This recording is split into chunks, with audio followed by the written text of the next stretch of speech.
আর কিন্তু তাণ্ডব সিনেমায় ঈদের দিন মুক্তি পেয়েও কিন্তু এখন পর্যন্ত পাইরেসি হতেই যাচ্ছে আর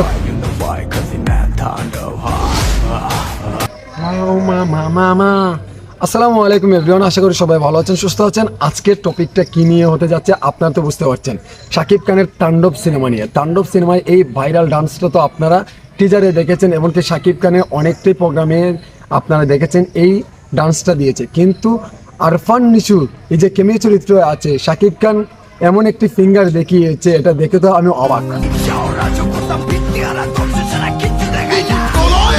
আই এম তো অবাক, এটা কি দেখাইলো?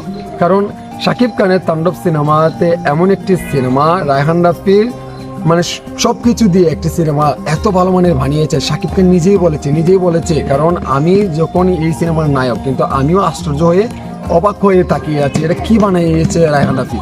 সো রায়হান রাফি এত ভালো মানে একটি সিনেমা বানিয়েছে, তুফানের মতো হাইপটা ধরে রাখতে পারছে না। কারণ তুফানে যেভাবে পাইরেসি মুক্তি ছিল, কিন্তু এবার কিন্তু তাণ্ডব সিনেমায় ঈদের দিন মুক্তি পেয়েও কিন্তু এখন পর্যন্ত পাইরেসি হতেই যাচ্ছে। আর কত রুখে দাঁড়াবো? আমি তো আমার জায়গা থেকে আজকে সারাটা দিন থেকে আমি বলে যাচ্ছে পাইরেসি বন্ধ করার জন্য। কারণ হল মালিকরা কী করছে, এটাই শুধু বলতে আমি ক্লান্ত হয়ে যাচ্ছি।